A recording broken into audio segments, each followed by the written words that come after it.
Hello, friends. We're talking about our capital campaign, and the trustees are the group in our church that are responsible for buildings and grounds.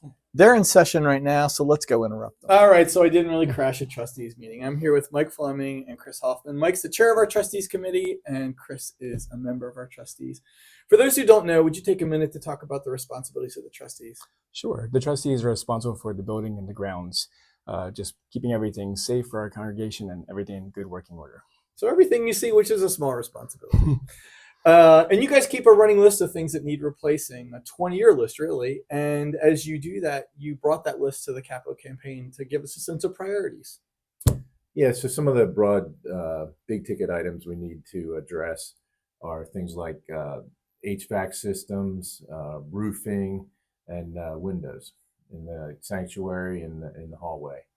Yeah, so we're going to go to each one of those sites and give you kind of a behind the scenes look at what they see and why they need replacing. So we're standing outside the sanctuary looking at one of the sanctuary windows that you were talking about. Yeah, so this is an original single pane window from 1970. Definitely needs to be replaced. So these are the windows you were talking about where the seals are broken, and you can see how foggy they are. That's right. And we walk by these every Sunday on our way to the sanctuary. And probably even miss seeing it.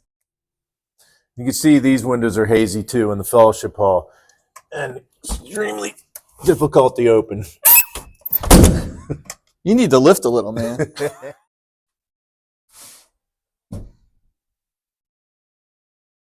Did you push the button? So this is pretty typical of the windows upstairs here. We have a lot of them, and many of them are broken or not fitting right. Like when I try and open this window, you can see it actually doesn't even quite fit right in the casing, and it's hard to close because something's not right in it. It's obviously broken. So we have a lot of these windows that need replacing upstairs, don't we? Definitely. And it's both a security issue as well as a safety issue. Definitely. This is always fun. So we're on the roof of the children's ministry where the HVAC units are that we're needing to replace. Yes, we got 7 units up here. They're all 20 plus years old, so they're at the end of their life cycle. And being up here, we're on a roof. We need a crane. The crane is $6,000, whether we lift one up or lift all 7 up. So we'd like to do them all at one time and get them all updated. So we're standing on the roof over the fellowship hall, and there's all different ages to the roofs at Bethany. That's right. This section here is from the 1980s, and the newest section is from 2002. So all of the roof, the newest part, is 23 years old and older. So why does this section look different than the rest of the roof?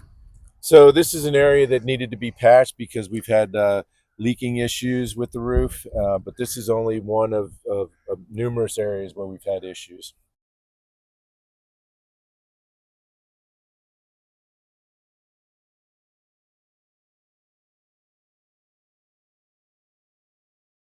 And obviously this is one of the bigger ticket items that we're trying to tackle. Yes, this is the biggest item on the list. Yeah. And this is great green screen technology because we're not really standing here on the roof. Are you saying that because of our wives? Absolutely. So our capital campaign is a 3-year project, and to date we've raised $100,000 of our $500,000 goal. If we achieve all $500,000, what are we going to be able to accomplish?